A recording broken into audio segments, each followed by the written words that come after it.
Road concreting sa usa ka parte sa Cebu South Coastal Road habig sa Talisay City gisugda na mga motoristang magbiyahean padung sa North Yauhag nga planohon ang biyahe tungod dinhi. Anang report ni Femari Dumabog. Gipaybaw sa Pangulo sa City of Talisay Traffic Operations Development Authority kon City Toda nga gisugda na gabii ang road concreting project sa DPWH.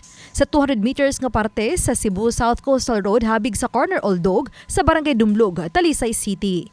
Hinungdan nga gipanlantawan ng daan ang pag-uot sa dagat sa trapiko sa dapit ilabi na ning adlaw hangtod ugma nga daghan ang mobiyahe. Nasubukan unta na kini maong proyekto ang turing period ng kanini is 15 kadlaw kung magpagahin sa siminto apan nasabutan na ito uban sa DPWH ug sa kontraktor na himuon na ng kini 3 kadlaw ang turing period.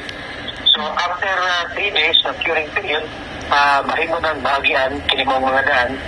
Mao kini ang daan nga gireklamo sa buhatan ni Mayor Samsam Gulyas nga mag-untol-untol ang mga sakinan nga moagi sa dapit tungod sa mga potholes ug mausab usa sa mga hinungdan sa pipila ka disgrasya nga natala sa lugar.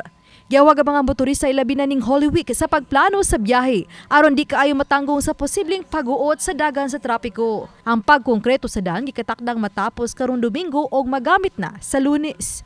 Samtang lakip sa pahinumdum ni Tumulak nga ilakip sa plano sa biyahe ang mga schedule sa mga kalihukan sa mga simbahan. Sa dakbayan sa Talisay, sugod ugma. Uban ni Rod Prado, Femari Dumabok. Balitang Bisdak.